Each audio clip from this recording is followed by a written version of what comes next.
You want to know how the galaxy learned to fear humanity? Let me tell you about the day Magistrate Vornthek made the biggest mistake in his 1700-year career. The day he sentenced Maya Reeves to death. I was there. Third row. Left side. Documenting the proceedings for the Andorian archives. My name is Kelrix, and I have witnessed over 4,000 trials in the Grand Tribunal. Never, and I mean absolutely never, have I seen anything like what happened that afternoon. The tribunal chamber stretched 300 meters high, carved from a single piece of volcanic stone on the neutral world of Paxis 9. Thousands of species sent representatives. The air smelled like ozone and fear, which should have been my first clue that something was about to go catastrophically wrong. Maya Reeves stood in the defendant's circle, barely 1.7 meters tall. She wore standard prisoner clothing, gray and formless. Her hair, dark brown with strange reddish tints when the light hit it right, was pulled back in what humans call a ponytail. She looked bored. Actually bored. Here she was, accused of destroying a Krillian mining facility that killed 12 workers, and she appeared as interested as someone waiting for transport. Magistrate Vornthek towered above her on his judgment platform, his 6 arms spread wide in what we all recognized as his signature pose of authority. His scales gleamed purple-black under the chamber lights. The magistrate belonged to the Saurian Collective, one of the oldest and most respected species in the council. When he spoke, entire star systems listened. Human, Vornthek began, his voice booming through the chamber's acoustic amplifiers. You stand accused of terrorism, mass murder and violation of the Paxis Accords. How do you plead? Maya tilted her head, just slightly, like a predator assessing prey. I plead that you did your homework wrong. A ripple of shock went through the assembled crowd. You do not speak to a magistrate like that. You certainly do not suggest they made an error. I saw Vornthek's secondary arms twitch, a sign of irritation in his species. The evidence is irrefutable. Vornthek continued, his voice dropping to a dangerous register. Your genetic material was found at the site. Your ship was tracked, entering and leaving the system. 17 independent witnesses place you at the facility mere hours before the explosion. Cool story, Maya said, and I swear half the tribunal did not understand the human idiom. Did any of those 17 witnesses actually see me plant the bombs? Semantics will not save you, human. Semantics? That's literally how trials work. You know, evidence, proof, that whole annoying thing where you have to actually demonstrate someone did the crime before you execute them. I was frantically taking notes. The human's tone was wrong. All wrong. Defendants facing capital punishment showed fear, anger, desperation. They begged. They pleaded. They presented evidence. Maya Reeves sounded like she was explaining basic mathematics to a slow learner. Vornthek's primary eyes narrowed. The council has reviewed all evidence. We find you guilty. The sentence is death, to be carried out immediately. That was when Maya laughed. Not a nervous laugh. Not a desperate laugh. A genuine from-the-belly laugh that echoed through the massive chamber. Several species in attendance do not understand human laughter. They thought she was choking. The Blorhian ambassador actually started moving toward her, concerned she needed medical assistance. Immediately? Maya wiped her eyes. Oh man. Oh wow. You really do not understand what you just did, do you? Vornthek's posture shifted. I have documented enough trials to recognize when a magistrate realizes they might have made an error. His tertiary arms moved to his sidearm, a plasma disruptor capable of vaporizing most organic material. Explain yourself, human. Quickly. See, here is the thing about humans that apparently did not make it into your little briefing files. Maya's voice changed. The boredom vanished, replaced by something cold and precise. We have this really annoying legal concept called jurisdiction, and this tribunal doesn't have any over me. This is the Grand Tribunal of the Galactic Council, Vornthek said slowly. We have jurisdiction over all member species and any crimes committed in council space. Right. Except. Maya held up one finger. Earth isn't actually a member species. We are observers. We have been observers for what, 7 years now? We attend meetings, we participate in trade, but we never signed the accession treaty, which means you just sentenced a citizen of a sovereign nation to death without trial in her own legal system. The chamber erupted. Every species started talking at once. I saw council members checking their data tablets, frantically searching through treaty documents. Andorian representative beside me went pale blue, which is never a good sign for their kind. Vornthek's scales darkened. That is a technicality. That's called interstellar law. Genius. But you know what? That's not even the best part. Maya's smile could have cut steel. The best part is that humanity has this other really fun quirk. We protect our citizens. Aggressively. You see that ship hanging in orbit right now, the one your sensors tagged as a civilian transport. Every head in the tribunal turned to look at the holographic display showing orbital space around Paxis 9. There was indeed a human ship there. It had arrived 3 days ago and had been sitting quietly ever since. That is the Valkyrie. Maya continued. She is a Titan-class warship pretending to be a transport. She has been pointed at this building since the moment you brought me into this chamber. And the moment you said execute me immediately, her weapons came online. I checked my own tablet. She was right. Every sensor in the system suddenly showed the human ship's true power signature. It was not a civilian vessel. Not even close. The energy reading suggested enough firepower to crack a planet's crust. You are bluffing, Vornthik said, but his voice lacked conviction. Am I computer? Open channel to the Valkyrie. That is not possible. Vornthik said. This chamber is shielded against all communications. Yeah, against your communications. A new voice filled the chamber. Human, male with an accent. I did not recognize. Magistrate. This is Captain Marcus Hill of the Valkyrie. You have 30 seconds to release Maya Reeves or I start shooting. Your choice. The chamber descended into absolute chaos. Species were screaming. The Draxian ambassador fainted.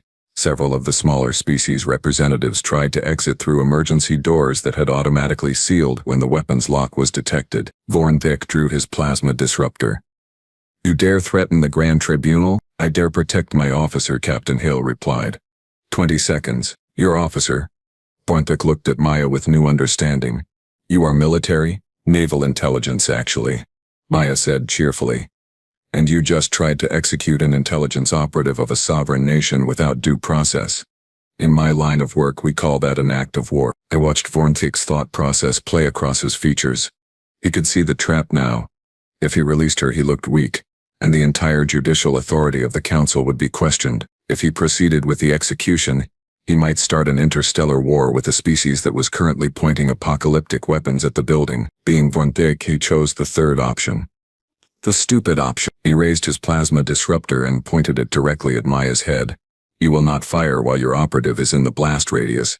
This tribunal finds you guilty. Sentence will be carried out. 10 seconds, Captain Hill said calmly. You are bluffing. Vornthik repeated. 5 seconds. He is not. Maya said softly. We really do not bluff. Vornthik pulled the trigger. What happened next took approximately 4 seconds, but I have reviewed the security footage frame by frame at least 100 times. And I am still not entirely sure how Maya Reeves moved that fast. The plasma bolt left Vornthik's weapon. Maya was already moving. She did not dodge sideways or backward like any sensible species would. She moved forward, inside the firing arc, and the bolt passed over her shoulder so close that her prisoner uniform caught fire. Her right hand came up and grabbed Vornthik's primary weapon arm. There was a sound like breaking tree branches. His arm, reinforced with natural bone plating that could withstand most small arms fire, snapped in 2 places. Vornthik screamed. He tried to bring his secondary arms into play, but Maya was already there. She moved like water, like something that should not be possible at her size and mass. Her left leg swept Vornthik's right leg out from under him. All 250 kilograms of Saurian magistrate crashed to the judgment platform. The security forces finally reacted. 12 armed guards representing 6 different species converged on the defendant circle with weapons drawn. Maya had Vornthik's plasma disruptor in her hand now. She fired 3 times without looking. 3 guards dropped stunned but alive. The human weapon had settings. Who knew? Stop, she said quietly. The remaining guards stopped. They were not stupid. They could do mathematics. 9 of them. 1 of her. And she had already dropped 3 of their best warriors in less time than it took most species to draw breath. Maya looked down at Vornthik, who was clutching his broken arm and making sounds I had never heard a Saurian make before. She placed her boot on his chest, not hard, just enough pressure to keep him down. Here is what happens now, she said, and her voice carried through the silent chamber like thunder. You are going to dismiss these charges. You are going to issue a formal apology to the human government for this absolute disaster of a trial. And you are going to do both of those things right now. Never, Vornthik gasped. You are a criminal. Maya's expression did not change. Captain Hill status, weapons fully charged and locked. Say the word. You would not, Vornpek said, but I could hear the uncertainty now. Here is the thing about humans, Maya said. And she leaned down so she was looking directly into Vornpek's primary eyes. We are really, really good at violence. We have had practice. About 10,000 years of practice. We have fought wars that killed millions. We have weapons that can sterilize continents. We have survived ice ages, plagues, and our own worst impulses. And we have this absolutely terrifying ability to compartmentalize. She straightened up, keeping the plasma disruptor trained on the remaining guards. So yes, I absolutely would let Captain Hill turn this building into a crater. Would it start a war? Probably. Would it end badly for everyone? Almost certainly. But you know what? You tried to execute me for a crime I did not commit. Without trial, without evidence, without basic legal process. And in human culture that means you just made this personal. The silence in the chamber was absolute. I could hear my own heart's beating in triple rhythm. You have 5 seconds, Maya said. Then Captain Hill fires. I kill everyone in this room who looks at me wrong, and we let the historians figure out who was justified. Your choice. I have studied game theory. I have analyzed thousands of negotiations. I knew what Vornpek would choose before he opened his mouth. He was a survivor, and survivors understand when they have lost. The charges, he said slowly, each word clearly causing him physical pain beyond his broken arm, are dismissed. This was a case of mistaken identity. The council offers its apologies to the human government. Say it like you mean it, Maya suggested, pressing slightly harder with her boot. The Grand Tribunal apologizes unreservedly for this error. Maya Reeves is free to go. Much better. Maya stepped back finally and tossed the plasma disruptor to the nearest guard who caught it clumsily. Computer, close channel to Valkyrie. Channel closed. The tribunal computer confirmed. Maya walked toward the chamber exit. Every eye in the room followed her. She paused at the door, turned back, and smiled. It was not a nice smile. Oh, and magistrate, just so we are clear, I actually did blow up that mining facility. Those 12 workers, they were slavers. The facility was a front for trafficking children from non-council worlds. I have all the evidence in my ship, which I would have presented if you had bothered with an actual trial instead of your little show execution. You just tried to kill someone for stopping a slavery operation. She let that sink in for a moment. I saw several council members go very still. Have a great day, everyone. Try not to sentence any more innocent people to death without trial. It is a bad look. Then she was gone. The chamber remained silent for approximately 30 seconds. Then everyone started talking at once. I sat there, data tablet in my hands, trying to process what I had just witnessed. Vornpek was being attended to by medical personnel. His arm would heal. His reputation would not. Several council members were already calling for his resignation. The Drexian ambassador was still unconscious, and somewhere in orbit, a human warship disguised as a transport ship was powering down its weapons, and Maya Reeves was presumably returning to wherever humans went when they were done terrifying the galaxy. I had witnessed history. The day humanity showed the Galactic Council exactly what kind of species they were dealing with. The scary part? I had a feeling this was just the beginning. The aftermath of Maya Reeves walking out of the Grand Tribunal was, to put it mildly, absolutely insane. Within 6 hours, every major news network across 47 systems was running the story. Within 12 hours, 3 council members had resigned. Within 18 hours, humanity had been formally invited to join the Galactic Council as full members with immediate effect and complete voting rights. They declined. I know, right? Who does that? The Council had never in its 8,000-year history had a species turn down membership. But the human ambassador, a woman named Victoria Park, stood before the emergency council session and politely explained that Earth was perfectly content remaining observer. Thank you very much, and perhaps the council should focus on reforming its judicial system before trying to expand its membership. The diplomatic equivalent of a slap across the face. I was there for that session too. Still documenting, still trying to understand what humanity had just done to galactic politics. Ambassador Park had this absolutely serene expression on her face while delivering the rejection. Several of the older council members looked like they might have cardiac incidents, but I am getting ahead of myself. Let me back up to what happened immediately after Maya left the tribunal chamber. I followed her. Of course I followed her. I am an archivist. Documenting significant historical moments is literally my job description. Plus, honestly, I needed to know if she was actually telling the truth about the mining facility. Maya walked through the tribunal complex like she owned it. Guards stepped aside. Court officials pressed themselves against walls. She nodded politely to a few of them, even smiled at a terrified Blorian clerk who dropped an entire stack of data tablets when she passed. I caught up to her at the transport platform. "Excuse me, Officer Reeves." She turned, and I suddenly understood why the guards had looked so nervous. Her eyes were calm, assessing, calculating threat responses before I even finished speaking. Then recognition clicked, and she relaxed fractionally. "You are the Andorian. Third row, left side." Taking notes the whole time. My translator implant nearly malfunctioned from surprise. "You noticed me?" I notice everything. Occupational hazard. She checked a small device on her wrist.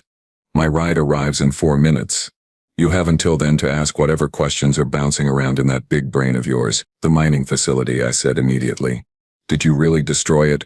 Were they actually traffickers?" Maya's expression hardened. "Yes and yes. The Krillian Mining Consortium has been running a slave operation for 6 years.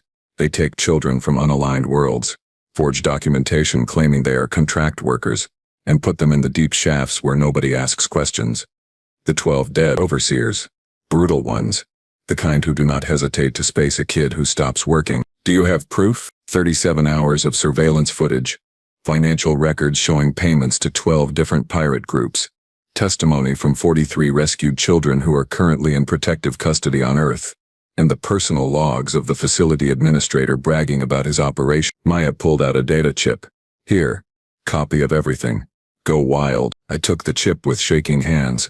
"Why did you not present this at trial?" "Because Vornthik never intended to have a real trial. He was paid off by the Consortium. 3 million credits to his private account on Velos Prime transferred 2 days before I was arrested. He was going to execute me, claim justice was served, and the Consortium would go back to business as usual." "How do you know about the payment?" Maya smiled. "Because I am naval intelligence, remember? We know lots of things. We know the Consortium has 6 other facilities just like this one. We know 12 council members are receiving regular payments to look the other way. We know the whole operation is backed by the Sarkellian clans, who figured out that slavery is extremely profitable if you call it something else." I felt sick. My species has been part of the council for 4,000 years. We pride ourselves on law and justice, and here was evidence that it was all compromised. "Why tell me this?" I asked. "Because you are going to publish it. You're an archivist. You document truth. Well, here is truth. What you do with it is up to you." A small spacecraft descended toward the platform. "That is my ride." Wait, what about Vornthik? Will there be consequences? "Oh, definitely. Human legal team is already filing charges in 17 different jurisdictions. His accounts are frozen, his reputation is demolished. And the Consortium, they are going to have a very bad week." "What does that mean?" The spacecraft landed. The door opened. Maya started walking toward it, then paused. "It means 6 naval intelligence operatives just raided all 6 remaining facilities simultaneously. It means over 200 children are being freed as we speak. And it means the Sarkellian clans are about to learn a very important lesson about what happens when you mess with kids on a planet full of humans who really hate bullies." She climbed into the spacecraft. I called after her. "Is it true what people say about humans? That you are dangerously violent?" Maya looked back at me. "We prefer the term aggressively protective, but yeah, we can be violent. Thing is, most species think violence is the absence of civilization. Humans figured out a long time ago that sometimes violence is what protects civilization. We just got really good at choosing our targets." Then she was gone, and I was left standing on the platform holding enough evidence to topple half the council. So I did what any responsible archivist would do. I published everything. The next 72 hours were spectacular chaos. The Krillian Mining Consortium collapsed overnight. Their stock value dropped 94% in 6 hours. Criminal charges were filed in 23 systems. 16 executives were arrested. The rescued children were returned to their families, with Earth footing the bill for transport and medical care. Vornthik was formally stripped of his position and placed under house arrest pending investigation. 7 other magistrates were suspended. The entire Judicial Review Board resigned in disgrace, and the Sarkellian clans. They issued a formal apology to Earth, and paid reparations totaling 4 billion credits. Not because they felt bad, because 3 human warships appeared in their home system, and politely requested they do so. The clans looked at those ships, did some calculations, and decided that 4 billion credits was cheaper than finding out what would happen if they said no. But the real story, the one that changed everything, happened 6 days after the trial. The council called an emergency session to address what they were calling the humanity situation. Every member species sent their highest-ranking representatives. The chamber was packed. I had front-row seats this time. Ambassador Park represented Earth.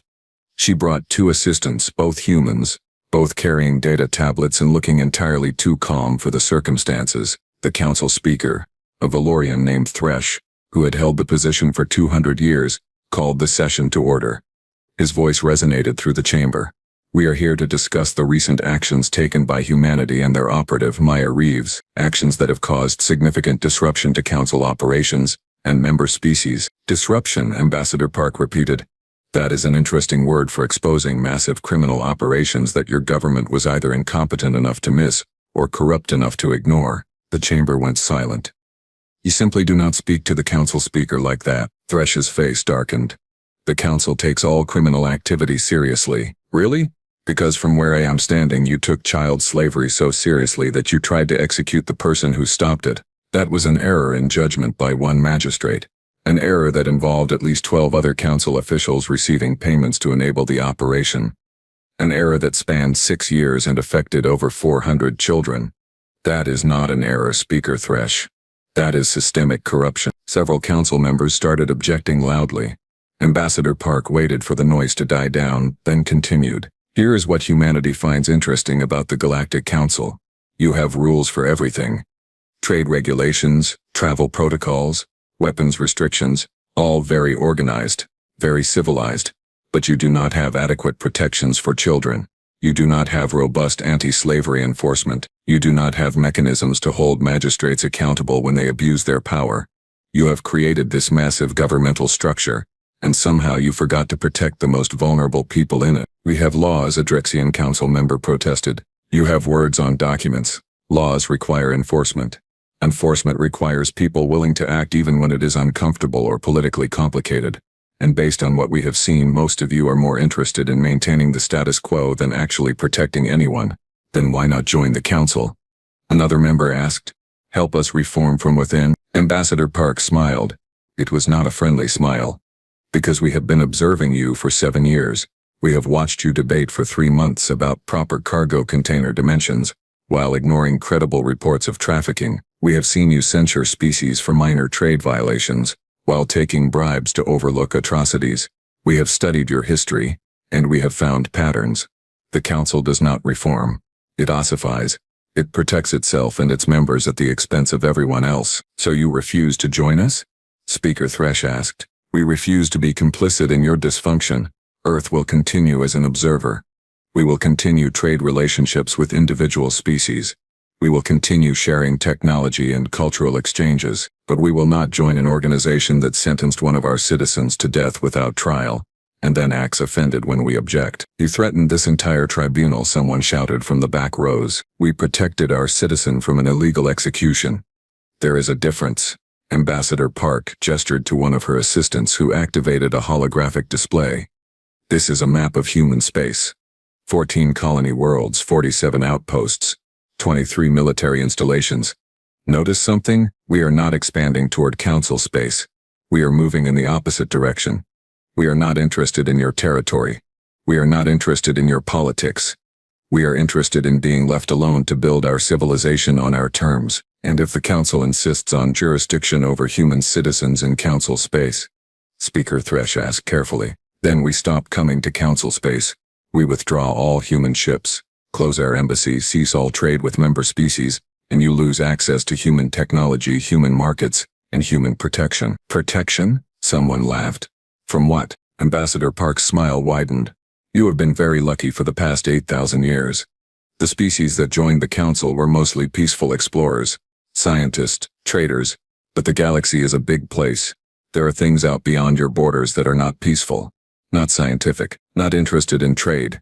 Humanity has encountered some of them already. We know how to fight them. We have been doing it for our entire history. If you think Maya Reeves taking down one corrupt magistrate was impressive, you should see what happens when we actually go to war. The temperature in the chamber seemed to drop several degrees. Is that a threat? Speaker Thresh asked quietly. That is a statement of fact. Humanity offers friendship, trade, and mutual defense if you want it. But we will not submit to a government that has demonstrated it cannot even protect children from slavery. Fix your House Council, reform your judicial system, root out the corruption, protect the vulnerable. Then maybe we can talk about membership. Until then, Earth remains an observer, and human citizens remain under human jurisdiction. Any attempt to arrest, detain, or prosecute a human without coordination with Earth government will be considered an act of war. She let that hang in the air for a moment, then gathered her data tablets. We are done here. Have a productive session. And just like Maya before her, Ambassador Park walked out of the chamber like she owned it. The emergency session dissolved into chaos. Species were arguing. Accusations flew.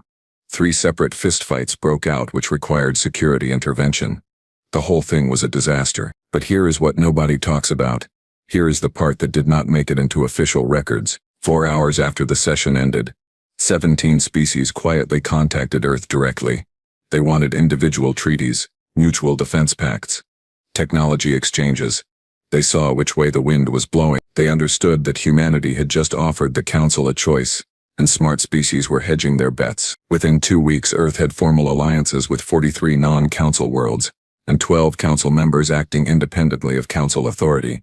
Within a month, the Council passed comprehensive judicial reform including mandatory oversight for all capital cases and strict anti-corruption measures. Within 3 months, the Galactic Anti-Trafficking Initiative was established, funded primarily by Earth, and staffed by a mix of species including 17 humans, all trained by naval intelligence. Maya Reeves was promoted to commander and given command of the initiative's enforcement division. Last I heard, she was hunting down the remains of the Sarkellian operation with extreme prejudice. Vornthick was tried, convicted, and sentenced to 40 years imprisonment. He appealed twice. Both appeals were denied. Sometimes justice actually works. And me? I published the complete account of everything I witnessed. It won the Dorian Prize for Historical Documentation. More importantly, it became required reading in diplomatic schools across 200 systems. The galaxy learned something important that week. It learned that humans are not to be trifled with, not because they are stronger or faster or more technologically advanced, though they are surprisingly capable in all those areas, but because humans have this peculiar quality where they actually mean what they say. When they tell you something is unacceptable, they will burn down systems to prove the point. But they also learn something else. Something equally important. Humans can be the best friends you ever make. They are loyal. They are generous. They share their technology, their culture, their protection. All they ask in return is that you treat people, especially vulnerable people, with basic dignity. It is really not that complicated. The Council still exists. It still governs most of the galaxy. But it is different now. Better. Not perfect, but better. And every time some magistrate or official thinks about cutting corners or looking the other way on injustice, they remember Maya Reeves standing in that tribunal chamber with a stolen plasma disruptor, and they think twice. Sometimes the galaxy needs to be reminded that civilization is not about laws and structures and governmental procedures. It is about protecting people. All people. Especially the ones who cannot protect themselves. Humanity understood that instinctively.